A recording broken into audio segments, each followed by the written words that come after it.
माँ। माँ शब्द सुनते ही हमें माँ का वह प्यार भरा आंचल याद आ जाता है, जिसकी छाव तले हम छोटे से बड़े होते हैं। जी हाँ, माँ का वह समर्पण, वह त्याग, वह प्यार उम्र के किसी भी पड़ाव में हम भूल नहीं पाते हैं। और इसीलिए माँ तो माँ होती है ना, तो क्या पिता कम होते हैं? नहीं, माँ के समान ही पिता का भी अपने परिवार के लिए उतना ही त्याग होता है। वे भी उतने ही कर्तव्यनिष्ठ होते हैं और कई बार तो अपनी कई इच्छाओं को वे अपने परिवार के लिए दबा देते हैं। कई परिवारों में तो मैंने बच्चों के लिए माता से भी अधिक पिता का समर्पण देखा है।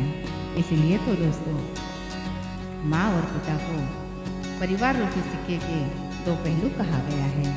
जी हाँ, मैं स्मिता आज ऐसी ही एक मेरी आंखों देखी सच्ची घटना पर आधारित कहानी लेकर आपके समक्ष प्रस्तुत की हूँ, जिसे मैंने स्वयं अक्षरित किया है।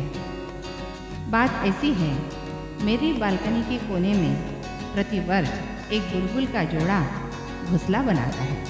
तिनका तिनका लाकर बड़े ही जतन से नर बुलबुल और मादा बुलबुल घोंसला बनाते हैं और समय आने पर माता बुलबुल उसमें अंडे देती है। दोनों मिलकर अंडे को सहेजते हैं और कुछ ही दिनों में उसमें से बच्चे निकलते हैं। परंतु यह घोंसला तो आधारहीन होता है। कई बार हवा के झोंके से घोंसला नीचे गिर पड़ता है, कई बार अंडे ही नीचे गिर पड़ते हैं, कई बार जन्म लेने के पश्चात बच्चे नीचे गिर पड़ते हैं और उनका बड़ा ही दुखद अंत हो जाता है। यह सब देखकर मैं बड़ी ही दुखी हो जाती हूँ, विचलित हो जाती हूँ। मेरा पूरा परिवार भी दुखी हो जाता है। इसीलिए इस वर्ष मैंने सोच लिया था कि इस बार मैं बुलबुल जोड़े को घोंसला कतई नहीं बनाने दूंगी। जब भी वह तिनका लेकर आते हैं, मैं उन्हें भगाती हूँ। कई बार मेरी कोशिश करने के बाद भी बुलबुल जोड़ा वहाँ घोंसला बना ही लेते हैं। वे मानने वाले थोड़ी ही थे।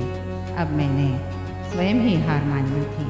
अब बुलबुल जोड़ा वहाँ पर घोंसला बना लेते हैं, परंतु उसे आधार देने के लिए इस बार मैंने कुछ रस्सियाँ और कुछ धागे बांधकर उसे आधार दिया था। इस बार घोंसला थोड़ा पक्का हो गया था। समय आने पर प्रतिवर्ष की तरह माता बुलबुल ने इस बार भी घोंसले में अंडे दिए और वो दोनों मिलकर उसे सहेजने लगे। अब उनकी दिनचर्या शुरू हो गई थी। कुछ ही दिनों में अंडों में से बच्चे निकल आए। बच्चों की आवाज़ और माता पिता बुलबुल की आवाज़, यह चहचहाट से मेरा घर गूंजने लगा था। चारों ओर ध्वनि सी और रौनक सी लगने लगी थी और मैं भी खुश होने लगी थी। उन्हें देख देख कर हम भी बड़ा ही मज़ा ले रहे थे। अब धीरे धीरे करते हुए बच्चे बड़े होने लगे। माता पिता बुलबुल बारी बारी से उनके लिए खाना लाने लगे और अब बच्चों में पंख भी आने लगे थे। ऐसी ही एक दिन की घटना है। अब बच्चा बुलबुल उड़ने की कोशिश कर रहा था और इसीलिए माता और पिता बुलबुल उसे उड़ने की मानो शिक्षा दे रहे थे। कभी माता बुलबुल उड़कर आती थी तो कभी पिता बुलबुल उड़कर आते थे और उसे समझा रहे थे, उन्हें उड़ने के गुण सिखा रहे थे। और देखते ही देखते बच्चा भी उड़ने लग जाता है और परंतु उसकी ताकत कम पड़ जाती है और ये पानी की भरी हुई बाल्टी में वह जाकर गिर पड़ता है। अब माता और पिता बुलबुल जोर जोर से चिल्लाने लगते हैं। रोज़ की प्यार भरी मिठास उनकी आवाज़ में आज नहीं थी। कर्कशता सुनकर मैं बाहर जाती हूँ। देखती हूँ तो क्या, बच्चा बुलबुल पानी में गिरा हुआ था। परंतु कहते हैं ना, जाको राखे सालियाँ मार सके ना कोई। कुछ ऐसा ही मैं समय पर जाकर पहुँची थी और मैंने बच्चे बुलबुल को ट्रे में बाहर निकाल कर और बालकनी में लेकर आती हूँ और धूप में उसे रखती हूँ ताकि उसे थोड़ी गर्माहट महसूस होने लगे। परंतु नहीं, बुलबुल का बच्चा हो सकता है कुछ डर गया था और पानी में भी भिगा हुआ था, इसलिए बहुत जोर जोर से काँप रहा था। मैं अंदर से हेयर ड्रायर लेकर आती हूँ और हेयर ड्रायर से उन्हें सुखाने की कोशिश करती हूँ। अब बच्चे बुलबुल को थोड़ी गर्माहट महसूस होती है और वह थोड़ा सा स्थिर होने लगता है और माता पिता बुलबुल अभी भी डरे हुए हैं। वह वैसे ही ज़ोर ज़ोर से चिल्ला रहे हैं। अब उन्हें दो तरह से डर सताने लगा था। एक तो बच्चा उनका पानी में गिर पड़ा था और दूसरा मैंने उसे उठा कर लाया था। उन्हें मानव जाति से भी तो डर लगता है। उतने में ही मेरे पति कहीं से आते हैं और वो बालकनी से अंदर आने के लिए होते हैं कि पिता बुलबुल उनके सामने स्थिर होकर उड़ने लगता है और उन्हें आने को रोकता है। और मैं उन्हें पीछे के गेट से अंदर बुलाती हूँ। वे घटना समझ जाते हैं और वे पीछे के गेट से अंदर आते हैं। तब तक और भी उसे मैं गर्माहट देने में सक्षम हो जाती हूँ। और अब बच्चा बुलबुल थोड़ा अच्छा महसूस करने लगता है। उसकी कपकपाहट भी थोड़ी कम हो जाती है। अब माता और पिता बुलबुल समझ जाते हैं कि बच्चे को मुझसे डर नहीं है। मैं उसे मारने वाली नहीं, बचाने वाली हूँ। अब थोड़ी ही देर में बच्चा हल्की हल्की आवाज़ में अपनी माँ से बात करने लगता है। माँ तो वही बालकनी की ग्रिल पर बैठकर और सारी घटना देख रही होती है। पिता भी वही बैठकर सारा क्रियाकलाप देख रहे होते हैं। परंतु अब उन्हें विश्वास हो जाता है कि बच्चा सुरक्षित हाथों में है। अब पिता बुलबुल बच्चे के लिए खाना लेने चले जाते हैं, परंतु माता एक क्षण के लिए भी अपनी आँखों से बच्चे को ओझल नहीं करती। अब थोड़ी देर में पिता बुलबुल भी कुछ चोंच में लेकर वापस लौटते हैं। अब बच्चा पूरी तरह से स्वस्थ हो जाता है। उसकी कपकपाहट पूरी तरह से निकल जाती है और मैं भी उन्हें एकांत देने के लिए घर में आ जाती हूँ। परंतु दूर से मैं सब उनका खेल देख रही होती हूँ। अब पिता और माता बुलबुल बच्चे के पास आकर बैठ जाते हैं। उसे चोंच में से कुछ लाकर खिलाते हैं और कुछ समझा रहे होते हैं।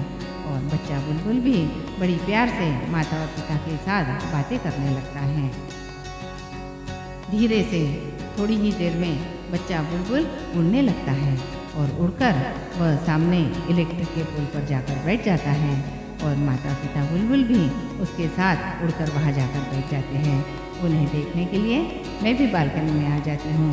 तीनों मेरी तरफ देखकर जोर जोर से परंतु बड़े ही प्यार से कुछ बोलते हैं, मानो मुझसे कह रहे हो कि मुझसे आभार प्रदर्शित कर रहे हो या फिर अपनी कृतज्ञता व्यक्त कर रहे हो। यह सब देखकर मैं भी भाव विभोर हो उठती हूँ, आनंदित सी हो जाती हूँ। परंतु क्षण में ही मेरा यह आनंद गायब हो जाता है। मुझे उस घटना की याद आती है जो आए दिन हम अखबारों में पढ़ते हैं। कई बार हम ऐसी घटनाएं सुनते हैं या पढ़ते हैं कि कहीं किसी माँ बाप ने अपने बच्चे को लावारिस रास्ते पर छोड़ दिया है, या फिर कहीं कोई बच्चों ने अपने माता पिता को वृद्धाश्रम में छोड़ दिया है या रास्ते के किनारे पर आधारहीन छोड़ दिया है। और यह सब बात मुझे एकदम से याद आ जाती है और मैं सिहर से जाती हूँ और सोचने लगती हूँ, क्या मनुष्य की मनुष्यता इतनी खत्म हो चुकी है? पक्षियों और प्राणियों में तो आज भी वही ममता है। क्या मनुष्य ने वह ममता समाप्त कर दी है, भूल सा गया है? और सचमुच यह तो घटना सच्ची है और यह बात भी सच्ची है कि मनुष्य हृदय विहीन हो गया है और उसमें प्यार भी अब नहीं बचा है। दोस्तों, मेरी यह कहानी आपको कैसी लगी मुझे कमेंट द्वारा आप सूचित कीजिए। और इस कहानी पर आधारित सारे वीडियोस मेरे पास हैं। यह मेरे कहानी का पहला पार्ट रहेगा। दूसरे पार्ट में मैं आपके साथ सारे वीडियो शेयर करूंगी ताकि सारी घटना आपके समझ में आ जाए। और ऐसी ही कोई आंखों देखी घटना अगर आपके पास है तो कृपया मुझे ईमेल के द्वारा वह सेंड कर दीजिए और मैं उस पर भी अपनी कहानी बनाने की कोशिश करूंगी, उसे भी अपने द्वारा अक्षरित करने की कोशिश करूंगी और आपके नाम के साथ उसे प्रस्तुत करूंगी। धन्यवाद।